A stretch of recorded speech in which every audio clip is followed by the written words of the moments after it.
Carlos Alexandre Câmara, ele é odontólogo, ele é especialista em retratamento, em novas técnicas, que a gente vai explicar daqui a pouquinho. Mas vamos começar já com uma pergunta. Boa tarde, doutor. Tem casos que algum paciente precisa extrair todos os dentes? Olha, o paciente que precisa extrair todos os dentes, só se ele tiver com uma doença que a gente chama de doença periodontal muito grave. E o que quer dizer isso? Quer dizer que ele já teve um problema com esses dentes e que levou à perda óssea de suporte desses dentes, e esses dentes não se sustentam mais na cavidade oral e precisam ser removidos. Existe, mas não é comum. A respeito desses problemas, envolvendo perda de dentes, envolvendo até lesões na boca dos pacientes, isso pode estar relacionado aos erros dos profissionais, até que ponto o senhor acredita que os profissionais estão se qualificando mais? O senhor acredita que as especializações que estão sendo oferecidas, elas são mais rigorosas do que eram no passado? Olha, infelizmente não. O Brasil, em relação à odontologia, está passando por um processo um pouco complicado. O número de faculdades de odontologia do Brasil é muito grande. Só para vocês terem ideia, nós temos 20% dos dentistas do mundo trabalhando no Brasil. Então, para cada 5 dentistas, um é brasileiro. Poxa, é um número assombroso. Era de se esperar que o tratamento fosse maravilhoso, né? Exatamente. O grande problema é porque um grande número de faculdades e, pior, um grande número de especializações. Até aí, tudo bem. O grande problema é que no Brasil, só para vocês terem ideia, tem 381 especialidades de ortodontia. Nos Estados Unidos, que tem uma população muito maior, são 75. Agora, o problema maior no Brasil é o seguinte: para a pessoa se tornar ortodontista nos Estados Unidos, ele tem que ter no mínimo 3.700 horas de curso. Na Europa, 4.800. No Brasil, o Conselho permite que se tenha curso com 1.000 horas. E já tem outros cursos que buscam uma diminuição para 360 horas. Então, no Brasil tem 381 especializações de ortodontia, mas só 13 tem mais de 2.000 horas. Nossa, isso é então isso é um problema que precisa ser observado. Nós preparamos uma matéria falando a respeito da qualidade no tratamento odontológico. Vamos acompanhar essa matéria. Atuações clínicas caracterizadas por negligência podem causar sérios danos de caráter físico e até moral no paciente. Atualmente, as famosas clínicas populares, que deveriam ser um recurso para facilitar o atendimento, estão na verdade causando sérias dores de cabeça.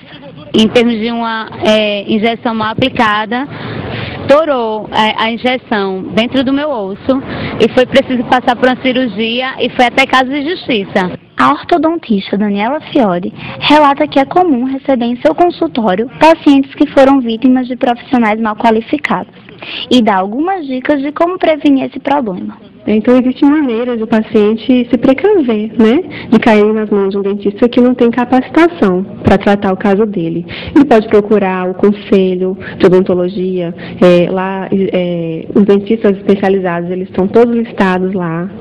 Então, procurar saber pacientes que foram tratados por aquele profissional, como foi o atendimento, como foi o andamento do caso, se existe uma boa comunicação entre aquele profissional e o paciente, que é muito importante, se o paciente sente segurança, Então, principalmente procurar saber se aquele profissional tem capacitação, se é especialista em ortodontia para tratar aquele caso. O presidente do Conselho Regional de Odontologia nos dá algumas informações sobre o assunto.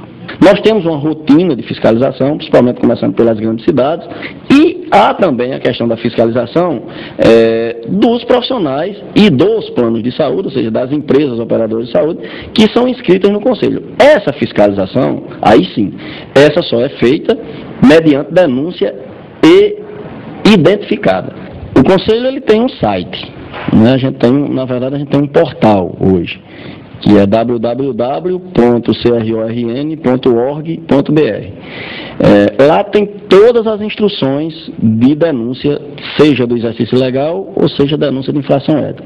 A qualidade sempre foi a base para o tratamento de qualquer problema odontológico. Porém, com o surgimento dos chamados dentistas populares, essa qualidade vem sendo questionada. Então, fique atento na hora de escolher o profissional que vai cuidar do seu sorriso. É isso, a gente tem uma preocupação muito grande com a qualidade nos tratamentos odontológicos, né? Pergunta. Bom, em relação ao que você falou e foi mostrado na matéria, o aumento de vagas e o querer diminuir mais ainda a hora acadêmica, o que você acha do nível da odontologia aqui no Rio Grande do Norte e no amplo do Brasil mesmo? Olha, o nível daqui da odontologia do Rio Grande do Norte, não é porque eu sou daqui, mas é muito alto. Eu estou falando dos profissionais formados aqui, a Faculdade de Odontologia daqui é, sem sombra de dúvida, uma das melhores do Brasil, e isso não é de agora. Ela tem um histórico. Eu morei no Rio e os meus professores conheciam a faculdade daqui. Eu tinha muita vontade até de tentei até transferir, mas não deu certo, porque eu sabia do nível da faculdade daqui. Agora, é claro que em toda profissão tem sempre bons profissionais e profissionais nem tão bons assim. No Brasil, de uma maneira geral, nós temos o que há de melhor e, infelizmente, também não temos aquilo que seja, não podemos considerar uma coisa boa. O pior e o melhor estão ali lado a lado? Lado a lado. A odontologia brasileira, ela hoje desponta, é o país, pelo menos na minha área, é o país que mais envia e mais publica artigos científicos em revistas de qualificação. País estrangeiro, né? Tirando, claro, que as revistas, as melhores, são lá dos Estados Unidos. Então, entre as publicações estrangeiras, para eles, os brasileiros são os que mais enviam, que mais publicam. Você chega no Congresso americano, é impressionante o número de brasileiros que estão lá apresentando trabalhos. Então, assim, nós temos o que há de melhor. É uma odontologia de altíssimo nível, mas, infelizmente, também tem outro lado. É tão bom, mas o porquê dessa diminuição acadêmica, que também vai repercutir na formação do odontologista? Justamente por conta disso, essa proliferação muito grande de faculdades de odontologia, em que há uma confusão aí entre mercado, o mercado para se ganhar dinheiro, em que se colocam faculdades de odontologia e de medicina também, com o intuito de se ganhar dinheiro, e aí não tem uma preocupação muito grande pela qualidade, nem pelo mercado, no mercado que eu digo assim, o mercado das pessoas que seriam beneficiadas por dentistas. Isso faz com que houvesse essa proliferação muito grande de faculdades no Brasil, e aí você, quando tem muita faculdade, corre aquele risco de concorrência. Essa aqui tenta facilitar mais aqui, a outra tenta facilitar mais ali, e aí o nível vai caindo e você vai formando profissionais de um nível mais baixo. O Conselho Regional de Odontologia e o próprio Ministério da Educação não estão sendo um tanto lenientes, um tanto tolerantes com a formação de novos cursos, na exigência aí nas grades curriculares, exigindo poucas horas para a formação? Olha, o Conselho eu não acho tanto não. Eu acho que o Conselho até que ele até se preocupa com isso, ele está sempre debatendo, ele está sempre se interessando.